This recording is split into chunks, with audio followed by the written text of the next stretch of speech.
እሺ ቦና ጀሚራላ እንጀምር ፍንፈዴና ቦና ስም አብ ወወልድ ወመንፈስ ቅዱስ አሐዱ አምላክ ወቅድስ ሥላሴን ዘአምነዎት ማኅፀን ክህደት ሰይጣን በቅድመ ዛትም የቅዱስ ቤተ ክርስቲያን ትይት ስም የማርያም ጽዮን ለዓለም ወለዓለም ዓለም ናብተ ከዚን ሰባከ ንባርከ ከዚን ተአምነከ ንስእለከ ከዚን አሰበካከ ንገኒ ለከ ይዘን ቀን ለስም ቅዱስ ሰግድ ለከ ዘለከ ሰግድ ኩሉ ብርክ ወለከ ይትቀነይ ኩሉ ልሳን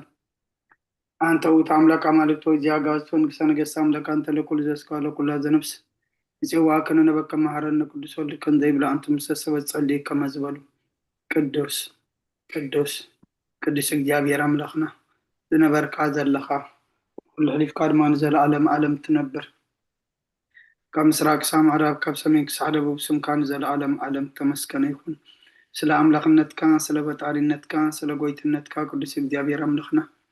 ነኽብረካ ነመስግነካ ንገድግደካ ንግዛእካ ፍግም ኢልና ድማ ንሰግደልካ ሰዓት መዓልቲ ዝባረካልና ንስኻ ኸሙ ሰዓት ዛምሸት እዚኣ ድማ ባርኻልና መንፈስካ መርሓና ብሓይልካ ደግፈና ክብርና ሓዲካ ተዓርቀና ካብ ምሕረትካ እምበር ከም በደልና ይትኺደና ወዲ ሰብ መወዳቱ እንተፀበቀ መወዳቱ ኩልና ፀብቀልና ንዓለም ሰላም ዘለና የሃገር ሰላም ሃገርና ንህዝብና ንጎራብትና መጎና ሰላም ሃበልና ብርሃነ መስቀልካ ብድሓነ ሰላም ዘብፅሕኻና ነመስክነካ ኣምላኽና ዓይነ ልቡናና ዝበርሃሉ ምስጢር መስቀል ንርዳእሉ ኣብ መስቀል ተኸፍለ ዋጋና እነስተንትነሉ ግበረልና ጉባኤና ብሰላም ጀሚርካ ብሰላም ፈፅመና በረኸት ኣዴና ቅድስት ድንግል ማርያም ክፈለና ብኢድ መላእክቲ ክሓልወና ኣብ ሰማያት ትነብር ኣቦና ስምካ ይቀደስ መንግስትካ ትምፀእ ፈቃድካ ኣብ ሰማይ ከምኡ ድማ ዕለት መግብና ለማሃበና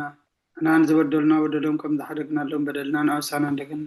ወክፋድሕነና እምበረ ፈተና ይተእትወና መንግስት ሓይልን ክብርን ዘለዓለም ናትካ ኢማ ኣሜን። ኦዝት የመረ ብናይ ቅዱስ ገብርኤል መልአክ ሰላምታ ሰላም ለክሎ እናኸ ደንገሌኸ ብስጋኹም ደንገሌኸ ኣደ እግዚኣብሔር ፀዋዕት ጎይታ ሰራዊት ሰላም ለክሎ ምስኺ ካብ ኣንስቲ ብርክቲ ኢኺ ፍረ ከርስኹም ብርኺ እዩ ኦ ምልዕተ ጸጋ እግዚኣብሔር ምሳኺ እዩ ኦ ፍስሕቲ ደስ በልኪ ሓጢኣትና ሰሪየልና ነፍቲ ወድኺ ኢየሱስ ክርስቶስ ምእንታና ምሕረት ለምንልና አሜን። ዛ ሰዓት እዚኣ ምንባር ስጋ ጎይታና ኢየሱስ ክርስቶስ ኣብ መቃብርን መፈፀምታ ሰዓት መዓልትን እያ ከምኡውን ድቃሳ ምሳልሞት ስለ ዝኾነት ከም መወዳእታ ግዜ ዕድመ ሰብ ትቁፀር ናይ ምስጋና ፀሎት ሰናይ ነገር ንዝገበረልና ይቕረ በሃሊ እግዚኣብሔር ኣቦን ጎይታና ኣምላኽናን መድሓኒናን ኢየሱስ ክርስቶስ ነመስግኖ ኣለና ሰዊርናን ረዲእናኒ ሓልዩናን ኣቕሪቡናን ተቐቢልናን ተማዕቂብናን ኣፅኒዑናን ክሳብ ዛ ሰዓት እዚኣ እውን ኣብፅሒና እዩ እጁም በዛ ቅድስ ዕለት እዚኣን ኩሉ ዘመን ሂወትናን ብፍፁም ሰላም ክሕልወና ኩሉን ዝሕዚ እግዚኣብሔር ኣምላኽና ንልሙኖ ኣለና ወጎይታና እግዚኣብሔር ኩሉ እትሕዝ ኣቦን ጎይታና ኣምላኽናን መድሓኒናን ኢየሱስ ክርስቶስ ልዕሊ ኩሉ ግብርን ምእንቲ ኩሉ ግብርን ኣብዚ ኩሉ ግብርን ነመስግነካ ኣለና ስለ ሰወድካናን ዝረዳእኻናን ዝሓለኻናን ናባኻ እውን ስለ ዘቕረብካናን ተቐበልካናን ስለ ዘቆብካናን ዘፅናዕኻናን ክሳብ ዛ ሰዓት እዚኣ እውን ስለ ዘብፅሕኻና ነመስግነካ ኦ ጎይታ ይቅረ በለልና ኣብ መፍቀድ ሰብ ስለ ዝንልምነካ ኣለና ካብ ምሕረትካ እውን ደሊ ኣለና እዛ ቅድስቲ ዕለት እዚኣን ኩሉ ዘመን ሂወትናን ንዓኻ ብምፍራህ ብፍፁም ሰላም ክንፍፅም ሃበና ኩሉ ቅንዓትን ኩሉ መከራን ሕቦን ጎይኑን ዝኾነ ኩሉ ግብሪ ሰይጣንን ምኽረፉ ኣሰባትን ምልዓል ፅላን ኣብ ጎይታ ካብ ኣርሕ ኩሉ ህዝብኻ እውን ኣርሕ ካብ ዙርያ ብዘ ዘለና የቦታ እውን ኣርሕ ብጣዕሚ ዝሓይሽን ኣዘልና ተመን ቅርቢትን ኩሉ ሓይሊ ፀላን ክረግፅ ስልጣን ዝሃብካና ንስኻ ከማኸብ ኩሉ ክፋድሕነና ባላሃና እምበርና ፈተና ይተእትወና ሓደ ወድኻ ጎይትና ኣምላኽናን መድሓኒናን ኢየሱስ ክርስቶስ ምንቲ ፍቅሪ ሰብ ኢሉ ብዝገበሮ ምሕረትን ይቕረታን ብሳኻ ማዕረ ምሕቦም ዝኾነ መንፈስ ቅዱስን ምስጋናን ፅንዓትን ክብርን ብኡ ዘለካ ለምን ኩሉ ሰዓን ንዘለዓለም ዓለም ኣሜን። ናይ ንስሓ መዝሙር 51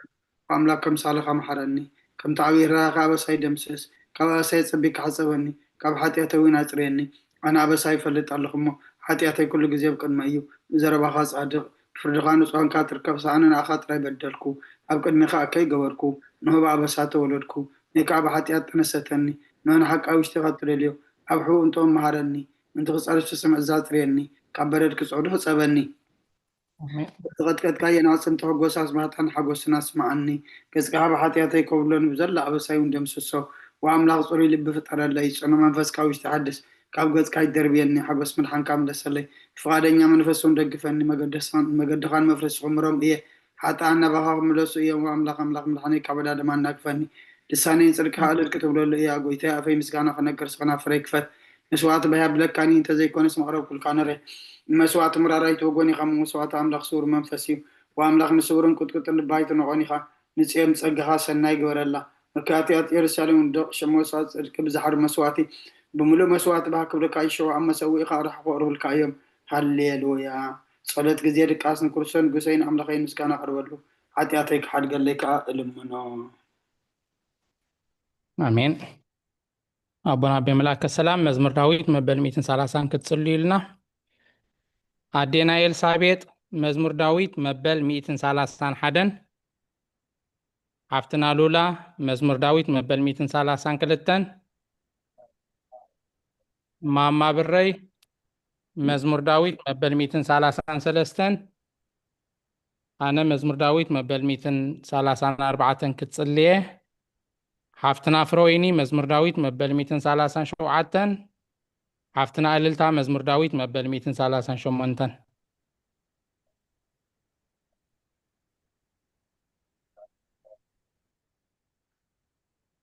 ግን ገፊሕ ዘሎ ኣፅበብ ኣብል ቁርብ እቲ ፔጅ ስኒ ዓብዪ ኮይኑ ዘሎ እቲ ኣልፋቤት ኣይረአይኒ ደሎ ይርአ ኣሎ ግን እንታይ ሽሙ ሙሉእ ብምሉእ ይኮነን ንፀጋም ብየማን ንየማን ክትከይድ ከለካ ስኒ ብምሉእ ኣይረአየን ከምዚ ኢለ ከብል ኣለኒ ከዞሮ ኣለኒ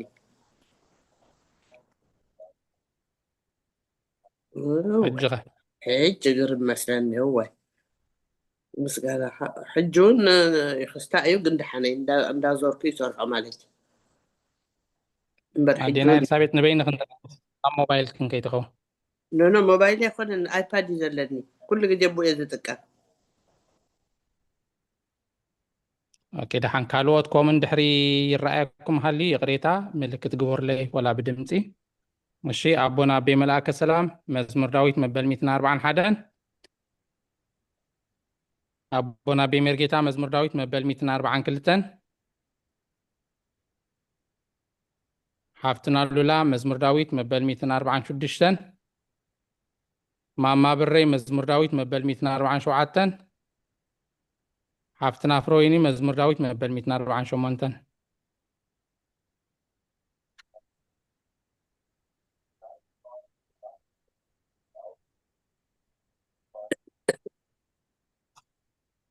ሓፍትና ፍሮይኒ ዓዊልክ ክትፅልይልና መዝሙር ዳዊት መበል 148 هلا دياكون اوكي هللويا እግዚአብሔር ካብ ሰማይ ኣመስግንዎ ኣብ ኣርያም ኣመስግንዎ ኩልኩም መላእክቱ ኣመስግንዎ ብዘለኹም ሰራዊት ኣመስግንዎ ኣትን ፀሓይን ወርሕን ኣመስግንዎ ኣቱም ብሩሃት ከዋኽብቲ ኣመስግንዎ ኣቱም ናይ ሰማይ ሰማያት ኣብ ልዕሊ ሰማያት ዘለኹም ማያትን ኣመስግንዎ ንሱ ኣዚዙ ተፈጢሮም እዮም እሞ ንስም እግዚአብሔር የመስግንዎ ንዘለዓለም ኣቆሞም ዘይሓልፍ ሕጊ ከዓ ሓቦም ንእግዚአብሔር ካብ ምድሪ ኣመስግንዎ ኣቱም ገበላ ማሕበርን መዓሞቕ ኩልኹም ኣቱም ሓውን በረድን ኣሳሒታ ግመንን ቃሉ እተስልጥ ህቦብላን ኣቱም ኣኽራንን ኮረብታን ኩልኹም ፈረይቲ ኣዕዋምን ፅሕድታትን ኩልኹም ኣራዊት ኩላትኩም እንስሳን ለመም እትብሉ ነፈርቲ ኣዕዋፍን ነገስታት ምድርን ኩልኹም ኣሕዛብን መሳፍንትን ኩልኹም ፈረቲ ምድርን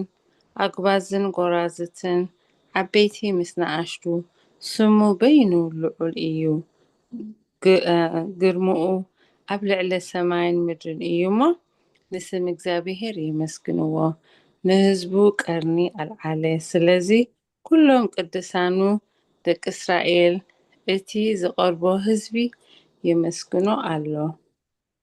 ሃሌሉያ ሃሌሉያ ኣሜን በዚህ የማን እንዳጸጋ አብሎን ንንታይሽ ምቁሩት ቅዱስ እግዚአብሔር ቅዱስ ኃያል ቅዱስ ድማ ስእልኩም ሓደ ላይ ንምሉእ ሒዘሎ ወንጌል ሉቃስ ምዕራፍ 2 ካብ ቁፅሪ 25 ክሳብ 32 ድማ ብኢየሩሳሌም ስምዖን ዝበሃል ሰብኣይ ነበረ።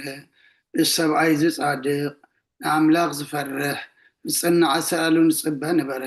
መንፈስ ቅዱስ ድማ ነበሮ። ነቲ መሲ እግዚኣብሔር ከይረኣየ ሞት ከም ዘይርኢ ድማ ብመንፈስ ተገሊጹሉ ነበረ። ብመንፈስ ከዓ ናብ ቤተ መቕደስ መፀ። ወለዱ ነቲ ኢየሱስ ህፃን ከም ስርዓት ክገብርሉ ምስ ኣተው ስሞን ድማ ኣብ ኢዱ ሓቆፎ ንኣምላኽ እውን ከምዚ እናበለ ባረኾ። ወጎይታይ ነቲ ንኣሕዛብ ምግላፅ ብርሃን ንህዝብኻ እስራኤልን ክብረት ክኸውን ኣብ ቅድሚ ኩሉ ዘዳለኻዮ ምድሓንካ ዓይንተይ ካብ ራእያስ ሕጂ ከምቲ ዘረባኻ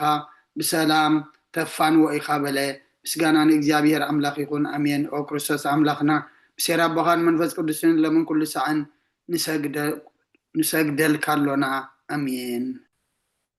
ኣሜን። ይቕሬታ ኣዴና ኤልሳቤጥ ሕጂ ኸዳሓንዶ ኮይና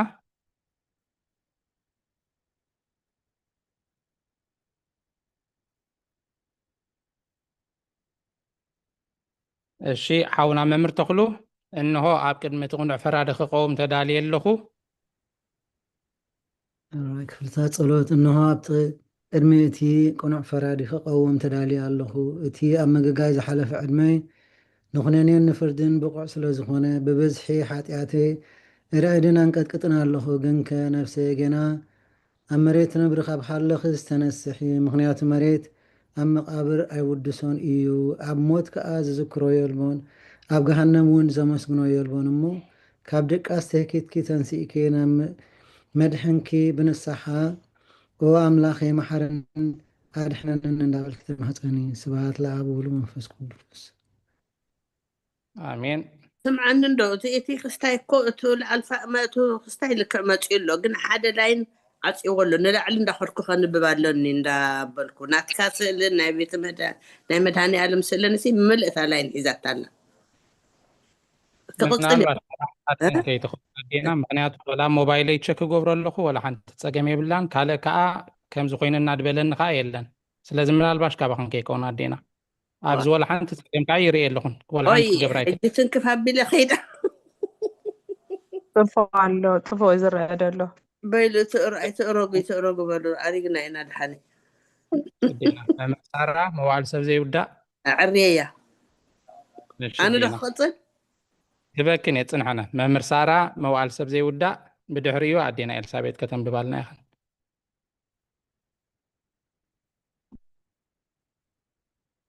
መምህር ሳራ መዋዕል ሰብ ዘይውዳእ هراي مواعل سب زي ودا زي عالم زي آخر نزل عالم زي نبر انت زخون سي نفسي نصور زخونة مخنيات محلو كنيرو كن كأت صيوف زخونة تقبارات كن اتهما كيكن أب قدمه اتي حقنيا مستقلع أب عرات حقات تساتيحكي أبت شللتنيان كدعن سقاخ خلخي انتا ايو تتهبيو ملسي او كريستوس املاخي بتي ازيو زفره فردخا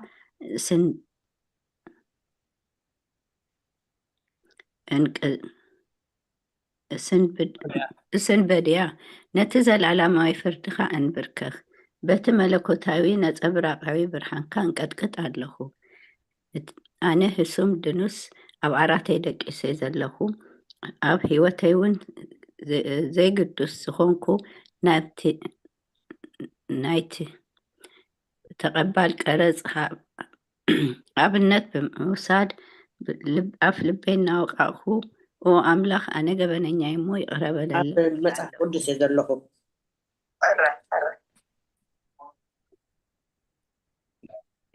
ይዜኒ ወዘልፈኒ ወለዓለመ ዓለም ኣሜን። ኣዴና ኤልሳቤጥ ኦ ንጽሕቲ ድንግል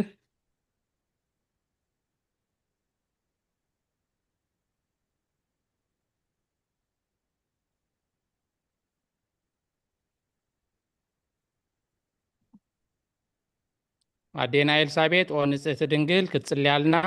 حراي ونصت دنقلنا باريخ تقلتو صلال ረድኤትኪ ዘርግሒ ነቲ ኣብ ሕልናይ ከም ማዕበል ዝገማጠል ክፉእ ሳዕሳባት ካባይ ኣርሕቕዮ ነቲ ሕምምቲ ነፍሰይ ብኸንትነት ኣዝዩ ሃለዋታ ጠፊእዋ ኣሎ እሞ ናብ ጸሎትን ምንቅስቓሕን ኣበግስ እያ ምኽንያቱ ንስኺ ከኣሊትን ምሕረት እትልምን ኣላይት ኣደን ኢኺ ኣደም ምንጪ ህይወት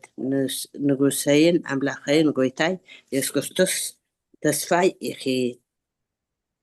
ኣሜን ሓፍትና ሉላ ወጎይታ በዛሬት እዚኣ ንዓሞ ብዚ ሓጢኣት ክንሓድር ሓለወና ጎይታ በዛ ለይቲ እዚኣ ንዓሞ ብዘይ ሓጢኣት ክንሓድር ሓለወና ኦ ኣምላኽ ኣቦታትና ንስኻ ብሩኽ ኢኻ በረኸትካ ኣዝዩ ብዙሕ እዩ ቅዱስ ስምካ እውን ንዘለዓለም ክብሪ ዝመልኦ እዩ ኣሚን ኦ ጎይታ ከምቲ ኣባኻ ተወኪልናዮ ዘለና ምሕረትካ ከምኡ ትኹነልና ኣዒንቲ ኩሉ ንዓኻ ይፅበ ኣሎ ንስኻ ከዓ ኣብ እዋኑ መግቢ ትህቦም ኦ ኣምላኽናን መድሃኒናን ኦ ተስፋ ኩሉ ወሰን ምድሪ ስምዓና ኦ ጎይታ ንስኻ ኢኻ ካብዚ ዓሌት እዚ ንዘለዓለም ተድሕነናን ትዕቅበናን ኣሚን ኦ ጎይታ ብሩኽ ኢኻ እሞ ፍርድኻ መሃረና ኦ ጎይታ ብሩኽ ኢኻ እሞ ሓቅነትካ ረዳእና ኦ ጎይታ ብሩኽ ኢኻ እሞ ክብርኻ ኣብርሃልና ኦ ጎይታ ምሕረትካ ንዘለዓለም ይንበር ኦ ጎይታ ንተግባር ኢድካ ካብ ወለዶ ናብ ወለዶ መዕቀቢ ስለዝኾንካ ኣይትንፀገኒ ኦ ጎይታዬ ንዓኻ በዲለየ እሞ መሓረኒ ንነፍሰይ ኣድሕና እንዳበልኩ እፅላ ኣለኹ ኦ ጎይታ ኣባኻ ተወኪለ ኣለኹ እሞ ኣድሕነኒ ፍቓድካ ክገብር ከዓ መሃረኒ ንስኻ ኣምላኸይ ፈልፋሊ ሂወት ኢኻ ብብርሃንካ ድማ ኢና ብርሃን ንርኢ ምሕረትካ ናብቶም ዝፈልጡኻ ክብርካ ከዓ ናብ ቁንዓት ልቢ ትምፃእ ፀጋን በረኸትን ምስጋናን ብሓቂ ናትካ እዩ ኦ ቅድሚ ዓለም ዝነበርካ ንዘላለም እትነብር ዘለኻ ኣቦን ወልድን መንፈስ ቅዱስን ንዓኻ ምስጋና ውዳሴ ግርማ ይግባእ ሎምን ኩሉ ሰዓን ንዘለዓለም ዓለም ኣሚን ኦ ልዑል ጎይታ ብኣኻ ምእማን ንስምካ ምዝማር ሰናይ እሞ ምሕረትካ ኣብ ፀፅባሕ ሓቅነትካ ድማ ለይቲ ለይቲ ኣዘንቱ ኣሚን ኣሜን ማማ ብረይ ውዳሴ ስሉስ ቅዱስ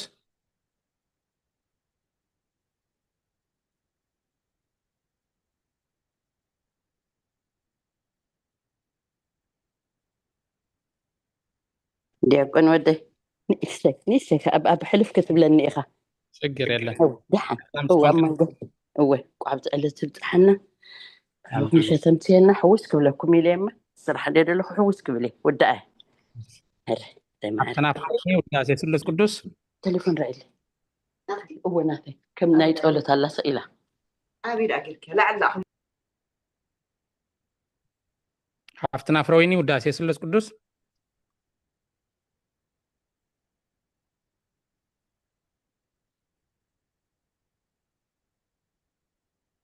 أريد أكون حرة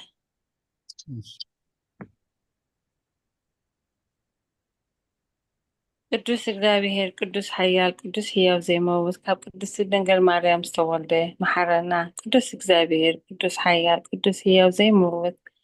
ኣብ ዮርዳኖስ ተጠመቀ ኣብ ልዕሊ ዕፀ መስቀል ምእንታና ዝተሰቀለ መሐረና ቅዱስ እግዚአብሔር ቅዱስ ኃያል ቅዱስ ሕያው ዘይመውት ኣብ ሳልሰይቲ መዓልቲ ካብ ምውታት ዝተንስአ ብምስጋና ናብ ሰማያት ዝዓረገ ኣብ የማና ብኡ ዝተቐመጠ ኣብ ህያዋን ሙታን ክፈርድ ከም ብሓድሽ ክመጽእ እዩ ወጎይታ መሐረና ምስጋና ንቦን ወልድን መንፈስ ቅዱስን ሎምን ኩሉ ሰዕ ንዘለዓለም አሜን አሜን አሜን ኦ ስሉስ ቅዱስ መሐረና ኦ ስሉስ ቅዱስ መሐረና ኦ ስሉስ ቅዱስ መሐረና ኦ ጎይታ ኃጢአትና ሓደገልና ኦ ጎይታ በደልና ይጸብጽበልና ኦ ጎይታ አበሳና ይቅረበለልና ኦ ጎይታ ንሕማት ካብ ፀሓዮም ወመንቱ ትቅዱስም ካልካ ፈውሶም ኦ ጎይታ ነቶም ዝመቱ ቦታትና ናዴታትና ናሕዋትና ናሓትና ከዓ ነብሶም ኣዕርፍ ኦ ካብ ኃጢአት ዝኾንካ ጎይታ መሐረና ኦ ካብ ኃጢአት ዝኾንካ ጎይታ ርድአና ልማናና ከዓ ተቀበለልና ክብርን ምስጋናን ብፍጹም ማዕርግን ቅድስናን ንዓኻ ይግባእ አሜን ኦ ጎይታ መሐረና ኦ ጎይታ መሐረና ኦ ጎይታ ባረኸና ኦ ጎይታ ብቑዓት ግበረና ምስጋና ከምዚልና ክንጽልብ ሰማያት ትነብር ኣቦና ስምካ ይቀደስ መንግስትካ ትምጻእ ፍቃድካ ኣብ ሰማይ ከምኡ ድማ ምድሪ ይኹን የዕለት መግብና ለማህበና ንሕና ንዝበደሉና